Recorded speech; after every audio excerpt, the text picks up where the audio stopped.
Dr. Rose Cotter, a specialist who was damaged by seeing her mom's self-destruction at age 10, takes a crisis meeting with graduate understudy Laura Weaver after she is confessed to Mount Lovely Clinic.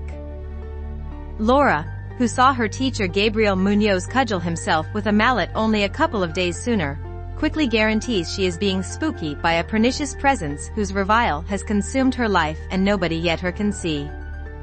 Albeit Rose analyze her as having visualizations, Laura demands that the substance has the ability to show up as others wearing a creepy grin. Guaranteeing she is going to kick the bucket, Laura out of nowhere blows a gasket, then starts grinning forebodingly prior to cutting open her neck with a wrecked jar shard before Rose. One of the analysts who meetings Rose about Laura's demise ends up being her ex Joel. Still shaken by what she saw, Rose relates everything Laura said to her about probably being reviled by an insidious presence with a frightful grin. Rose starts seeing Laura grinning at her in different spots.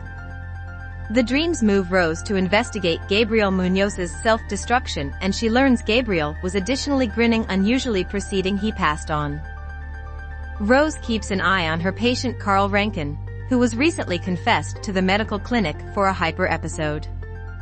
Carl grins unfavorably and starts compromising and alarming Rose, which makes her call security. Orderlies control Carl, however it turns out Rose just envisioned his forceful way of behaving. Accepting that Laura's stunning demise might have caused a psychological episode, Rose's manager Dr. Morgan Desai puts Rose on multi-week leave. Following one more terrifying vision of Laura, the security alert goes off while Rose is home alone. An administrator from the security administration apparently calls Rose with an insulting message. The genuine administrator calls Rose presently. After her life partner Trevor gets back, Rose sees her feline is absent. Trevor needs to quiet Rose when she turns out to be abruptly scared again while checking on sound from her meeting with Laura. Worried for own emotional well-being, Rose visits her previous advisor Dr. Madeline Northcott. Rose makes sense of she is having fantasies, which Madeline ascribes to Rose's long-standing culpability over her mom's deliberate excess. Madeline denies Rose's solicitation to endorse against maniacal prescription. Rose and Trevor go to a birthday celebration for Rose's 7-year-old nephew Jackson at Rose's sister Holly's home. Visitors are humiliated when Jackson opens Rose's gift to find her dead feline bundled inside. Eagerly demanding she isn't capable, Rose excursions and falls through a glass table after one more vision of Laura unnerves her.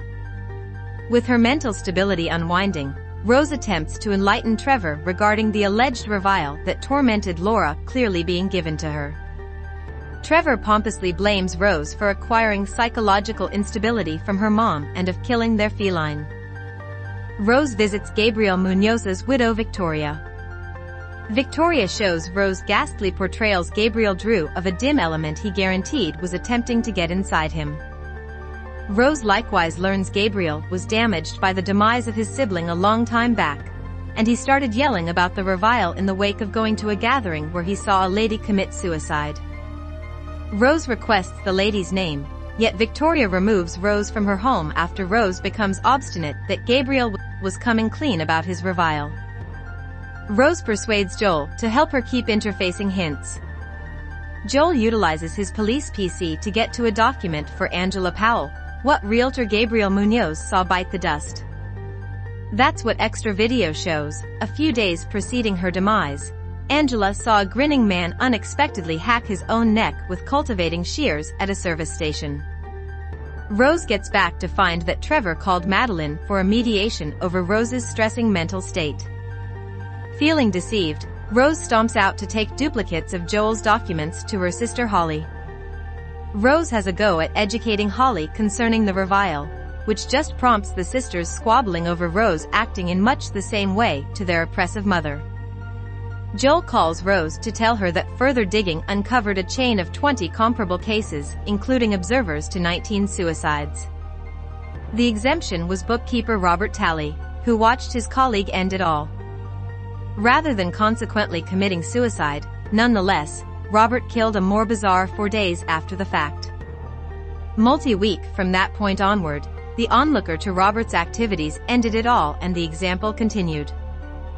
Joel takes Rose to see Robert Talley in prison. During the drive, Rose lets a doubting Joel know that she thinks the substance has individuals before they off themselves, and she concerns her experience with the revile is practically up. At the prison, Robert secretly uncovers to Rose that the best way to break the revile's chain is to kill another person. However, there must be an observer on the grounds that the substance needs injury to make do. Robert unexpectedly overreacts when he understands Rose as of now conveys the revile. Madeline visits Rose back at home. Rose understands the presence is mimicking Madeline when the genuine Madeline calls her on the telephone.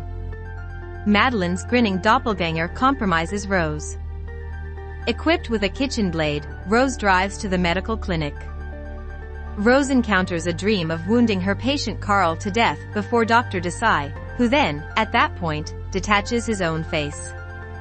The genuine Dr. Desai finds Rose in her vehicle with the blade and he attempts to call help before she swiftly drives away. Joel calls to tell Rose there is an APB out for her in view of the experience with her concerned supervisor at the medical clinic. Rose obscurely makes sense of that she will defy the substance and needs to be distant from everyone else so no observers can acquire the revile. Rose drives to her unwanted youth home where her mom kicked the bucket. Inside, Rose faces a dream of her mom, who blames Rose for permitting her to bite the dust by not calling for help after tracking down her going too far. Rose blames her mom for being a harmful beast. The vision then, at that point, transforms into a lean animal that assaults Rose. Rose sets the animal ablaze utilizing an oil light. Rose then, at that point, gets away from outside as the whole house disintegrates. Rose visits Joel to apologize for including him in this present circumstance and for not being genuinely accessible during their relationship. Rose acknowledges she is as yet reviled when Joel grins frightfully. Rose escapes outside to find she never left her in salvageable shape youth home. The genuine Joel shows up at the unwanted house. To safeguard him, Rose locks Joel outside while the animal pulls open her mouth and slithers within her. Joel breaks into the house so as to inauspiciously see Rose set herself ablaze while grinning.